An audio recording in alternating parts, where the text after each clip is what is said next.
cool. While we waiting on that call, though, my brother L-Dub, Mr. Boxing himself, he said, ask Coach what happened to the Sergio Garcia fight. The WBC ordered that fight like 3 times. Sergio Garcia? Yeah. Ordered what fight? Man, L-Dub knows more than Al Heyman about boxing, so I'm not even sure. Oh, bro. Yeah. But they ordered Sergio Garcia to fight who? I'm assuming Lubin. Oh. Is that who, L-Dub? He'll tell us in 2 seconds. Yeah, if he's talking about us, we were ordered to fight Sergio Garcia. We was never notified about it. If that's the case, I wanted to fight Sergio Garcia, but there was no interest there. But the WBC never ordered anything. He said, Coach sounded like the guy on the dice table from Harlan Dice when y'all said youth program.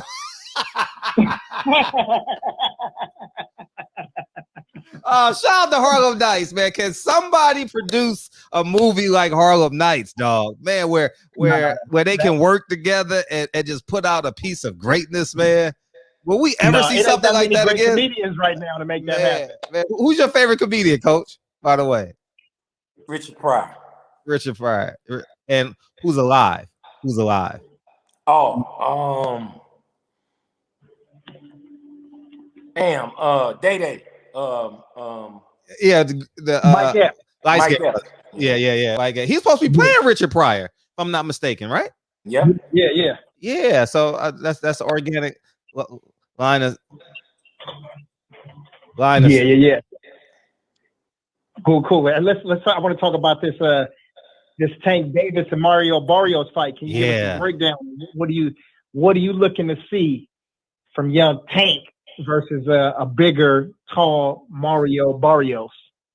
Well, I tell you, it's gonna be interesting early, because I think Mario is gonna present some problems with his height, reach, and length, but I don't know if he'll be able to consistently navigate the distance and range and use his jab and use different variations of the jab and change his rhythm and timing the way he's going to have to with Tank, because if he's too repetitive with what he's doing, Tank has such a great boxing IQ. If he gets a bead on Mario's timing and he's able to slip, slide, get past that jab and gets where he needs to be to drop his shots, it's gonna be a problem for Mario. But I'm sure that Virgil working on a master plan and but the fighter at the end of the day, same way with me.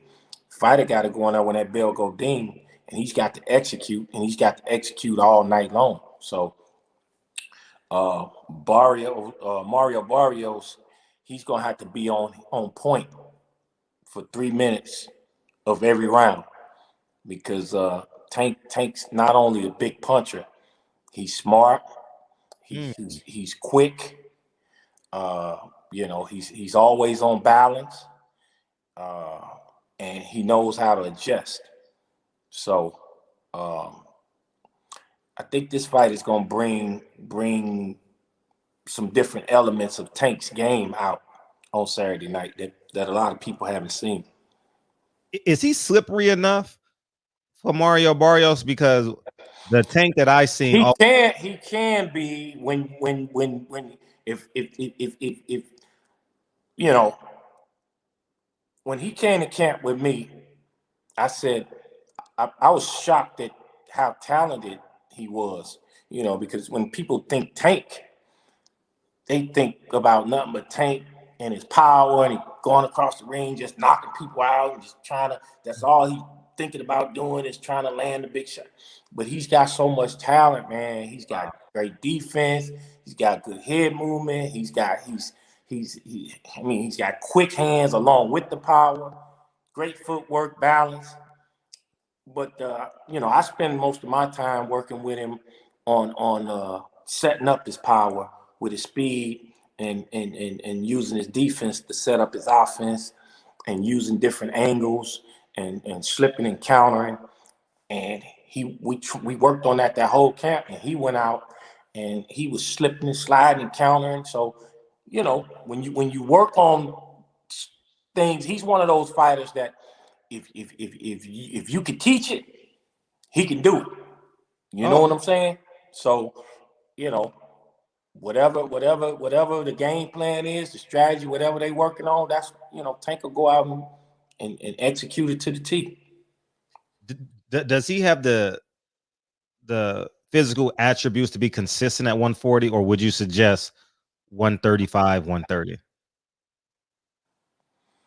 I think from what I saw, you know, with his weight and everything, his stature and everything, I think 135 is the perfect weight for Tank. You know, so but he's got the power the power that he has, he could take it up to 47, you know. He just don't have the height for it consistently against the top level opponent. Yeah, but I'm just speaking on in terms of his power.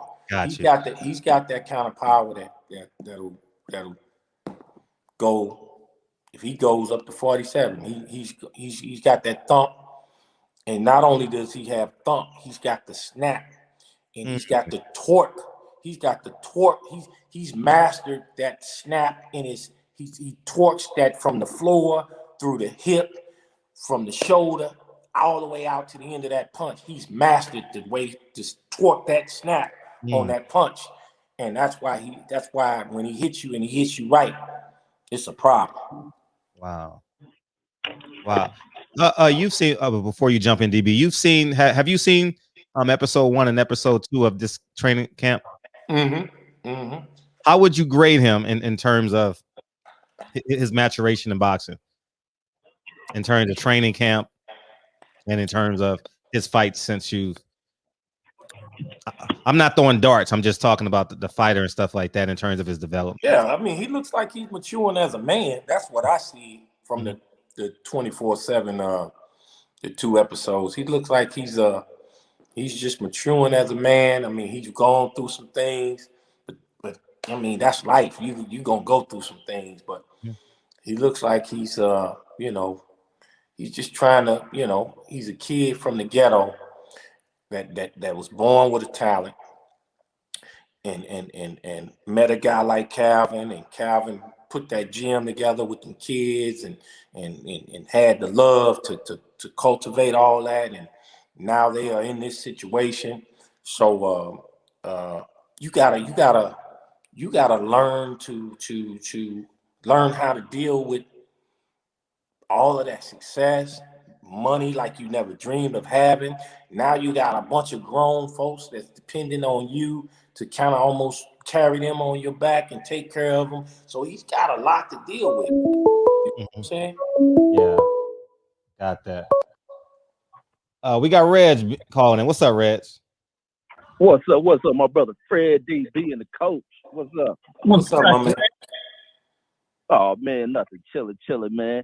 Want to get some coaching info, some coaching game, man. When it comes down to fighters going into camp, what are the first things that leads into the camp? What are the first things that start off? If you got a fighter that's out of weight, maybe off a few pounds, or a fighter that's maintaining weight discipline, what are some of the things that you're working on as far as cardio conditioning, weight training, and those sort of things? Well, that all depends on the situation. Each fighter is different. You got some fighters come to camp 40 pounds overweight.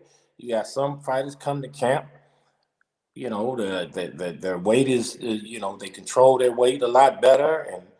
And so it depends on what the different situations that you're dealing with. If you got a guy that comes to camp and he's not extremely overweight and his weight is manageable, that's not the focus. The focus could be on, starting to get his conditioning up to par, so you can get to the point to where his conditioning is on point to where you can start working on game plan strategy for whatever particular fight, whatever particular opponent.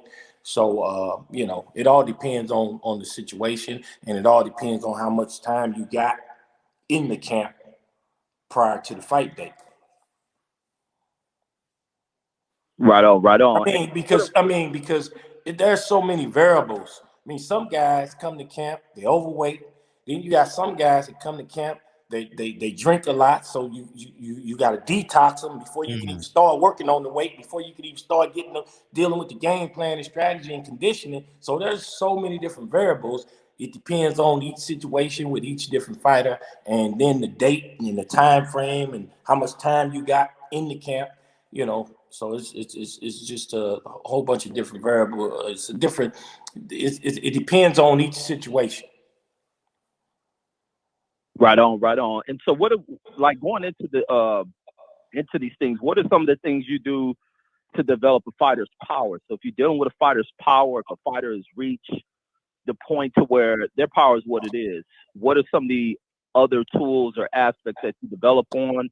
Is timing the thing that you do to compensate for a fighter that doesn't generally have one punch type power? Could timing be something that can make up for, you know, the loss of power generation? So what do you do with that? Well, the old saying in boxing is punchers are born, not made.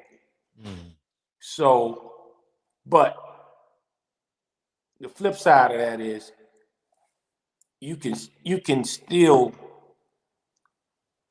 work on helping a fighter get stronger. So I mean, he may not be you may not be able to turn a fighter into a one punch knockout artist, but you can work on power, work on strength, so that he could punch better than what he's doing at that particular time. You know what I'm saying? Right, right. And what type of regiments are you putting the fighter into developing punching power? Is it the way they're throwing the punch? You work on the technique. You work on the technique, and you work on punching technique, and the power comes from the floor. So a fighter has to understand when he turns that punch over from the balls of his feet to his hip, to his shoulder, and out on his own out his arm to the end of that punch. He's got to turn that punch over properly. He's got to turn and shift his weight properly with the proper snap. With all of that has to have snap on it, and that will generate better power. But I'll go back to the old saying: punchers are born; they're not made. But you can improve on a guy's punching power, but you don't just make a one punch knockout artist. Like a guy like Tank, you don't make a guy have power like that. He's born with that type of power, and he's born with the gift of knowing how to turn that punch over with the proper snap and the proper torque and the proper leverage, all in one snap. So that's how that works. But all you can do is try to help him improve on the technique and build his strength up, so he would have some confidence in his strength, and then work on the technique.